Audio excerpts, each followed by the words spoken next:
बुद्धि के देवता श्री गणेश जी का 10 दिनों तक ही आवाहन क्यों किया जाता है? गणेश चतुर्थी को ऐसा क्या हुआ था जिस वजह से गणेश चतुर्थी के दिन ही गणेश जी की पूजा प्रारंभ होती है और अनंत चतुर्दशी के दिन उनका विसर्जन कर दिया जाता है। जय श्री कृष्णा भक्तों, राधे राधे। वैष्णव परिवार भक्ति रस में आपका बहुत बहुत स्वागत है।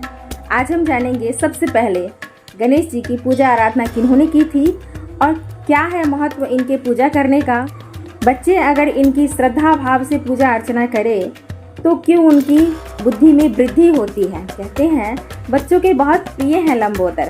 हमारे श्री गणेश जी बहुत अच्छे लगते हैं बच्चों को। इवन आप देखते हैं कि बड़े भी बहुत श्रद्धा पूर्वक से श्री गणेश जी की धन समृद्धि के लिए आराधना करते हैं। कहा जाता है कि भादो मास के चतुर्दशी तिथि से अगर गणेश जी की आराधना की जाए, मिट्टी की मूर्ति गणेश जी की पूजा आराधना सच्चे मन से श्रद्धा भाव से की जाए तो उनकी मनोकामना बहुत जल्द पूर्ण होती है। भक्तों, इसके पीछे का क्या रहस्य है, आइए जानते हैं। शांत, सद्भाव, ज्ञान, समृद्धि, सौभाग्य और खुशी के प्रतीक भगवान गणेश, जिन्हें 108 नामों से जाना जाता है, बहुत भक्ति और सम्मान के साथ पूजा की जाती है। और हमारे प्यारे गणपति बप्पा, जिनके जन्म उत्सव को बहुत धूमधाम से मनाया जाता है। ये भादो मास बहुत ही पवित्र मास है। इस मास में आप देखते हैं कि प्रथम सबसे पहले हमारे श्री कृष्ण कन्हैया जी, उनका जन्म उत्सव मनाया गया। उसके बाद तीज, हरियाली तीज, बहुत ऐसी चीज़ें हैं जिन्हें लोग बहुत हर्षोल्लास से मनाते हैं। इसमें हमारे प्रिय गणपति बप्पा का जन्म उत्सव मनाया जाता है। इसी दिन माता पार्वती जी ने अपने शरीर की मिट्टी से हमारे श्री गणेश जी का निर्माण किया था और उनके पुत्र किस प्रकार अपनी माता की रक्षा करते हैं, ये आगे हम कथा में श्रवण करेंगे। तो वीडियो के एंड तक हमारे साथ बने रहिएगा और चैनल को अभी तक आपने सब्सक्राइब नहीं किया तो प्लीज़ चैनल को सब्सक्राइब कर लीजिएगा।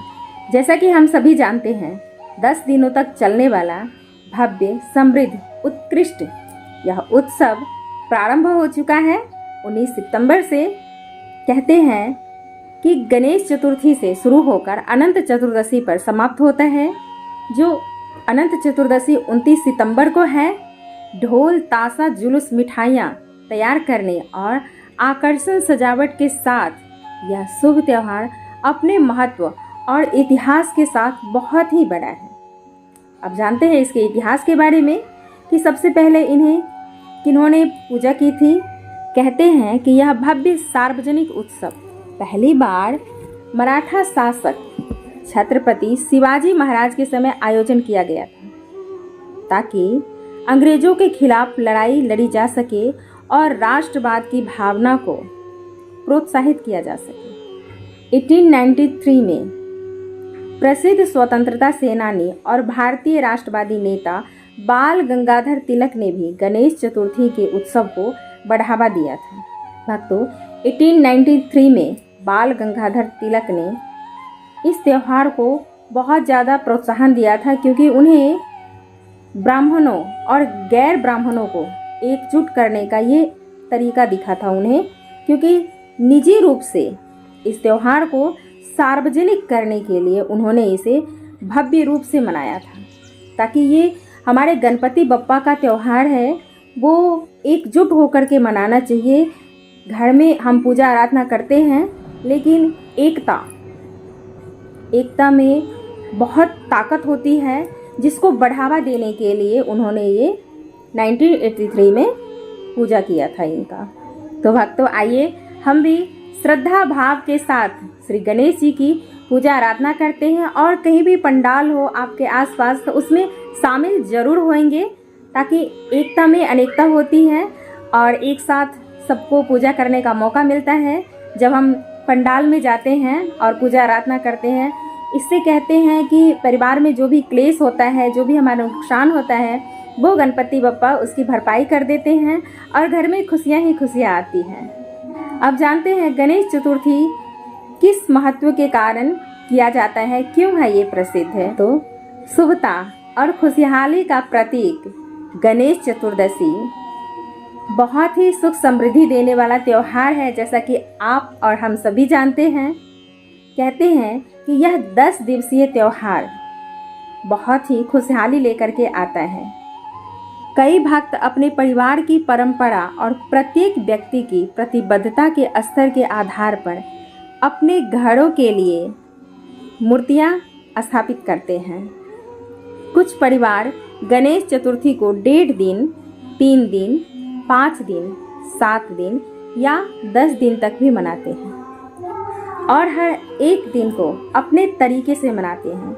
गणेश पूजा की एक एक दिन का महत्व है। इसे प्रतिदिन अलग अलग तरीके से पूजा करनी चाहिए, अलग अलग मंत्रों के साथ उनकी आराधना करनी चाहिए। ऐसा भी कहा जाता है कि भगवान गणेश की मूर्ति को घर में सिर्फ 10 दिनों के लिए ही रखना चाहिए, इससे ज़्यादा नहीं। हालांकि मूर्ति के अधिकतम दिनों तक रखना एक सुंदर और अद्भुत विचार लग सकता है, लेकिन प्रतिमा से एक अलग तरह की ऊर्जा निकलता रहता है, जिस कारण हम अगर ज़्यादा दिन तक उनकी आराधना करेंगे और उनकी मूर्ति को घर में रखेंगे तो उनकी ऊर्जा को हम सहन नहीं कर पाएंगे, क्योंकि नियम धर्म के साथ विशेष रूप से उनकी पूजा होना बहुत ज़रूरी होता है। इसीलिए यथाशक्ति तथा भक्ति, जितनी शक्ति हो उसी अनुसार भगवान की प्रतिमा स्थापित करनी चाहिए और उसी प्रकार उनका विसर्जन कर देना चाहिए, क्योंकि मिट्टी की मूर्ति में बहुत शक्ति होती है।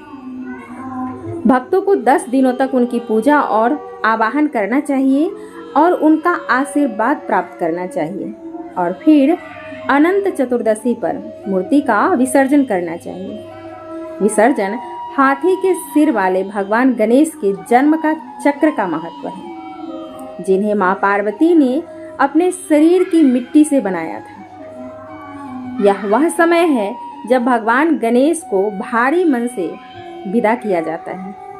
विसर्जन का समय बहुत ही कष्टदायक होता है। हम भगवान श्री गणेश जी को लाते हैं, उनकी पूजा आराधना करते हैं, उनसे प्रेम हो जाता है। बच्चे तो बहुत अट्रैक्टिव हो जाते हैं उनके साथ, इतना लगाव हो जाता है कि जिस दिन विसर्जन होता है वो दिन बहुत कष्टदायक होता है। इसीलिए भक्त कहते हैं, गणपति बप्पा मोरिया, अगले बरस फिर जल्दी। भगवान इस बरस तो आए, हम पे कृपा बरसाए, लेकिन अगली बरस फिर हमें मौका दीजिएगा। तो अब गणेश चतुर्थी की कथा श्रवण करते हैं। कहते हैं कि गणेश जी माता पार्वती और शिव जी के छोटे पुत्र हैं, जिनका निर्माण माता पार्वती ने स्नान करते वक्त किया था। स्नान करते वक्त वो अपने शरीर को मल रही थी।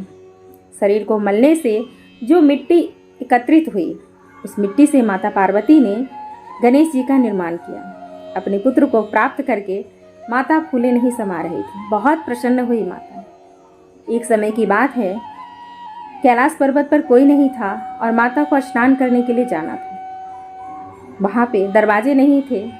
माता पार्वती ने अपने पुत्र को दरवाजे पे खड़े होने को आज्ञा दे दिया और उन्होंने कहा कि कोई भी अंदर आए तो उसे अंदर मत आने देना। भगवान श्री गणेश अपने माता के प्रिय पुत्र थे, अपनी माता की आज्ञा को कैसे टाल सकते थे। माता पार्वती ने ये नहीं कहा कि तुम्हारे पिताजी आए तो उनको अंदर आने देना। माता पार्वती ने सिर्फ इतनी आज्ञा दी कि कोई भी आए उसको अंदर मत आने देना। पुत्र गणेश दरवाजे पे खड़े हो गए। माता पार्वती चली गई स्नान करने के लिए, अपने कार्य में लग गई। उसी समय भगवान शिव आते हैं। जब शिव जी आते हैं तो अंदर जाने की आग्रह करने लगते हैं। भोलेनाथ को पता ही नहीं था कि ये मेरा पुत्र है। भोलेनाथ को क्रोध आ गया जब गणेश जी रास्ता रोक दिए, उन्हें अंदर नहीं जाने दिए। अब भोलेनाथ तो भोलेनाथ हैं, उन्होंने कहा कि मेरे को रोकने वाला कौन है? मेरे ही घर में जाने से मुझे रोक रहा है। ये कौन बालक यहाँ पे आ गया? देखने में तो बहुत प्यारा है, लेकिन मुझे ही मेरे घर के अंदर जाने से रोक रहा है, मेरी पत्नी से मिलने से रोक रहा है।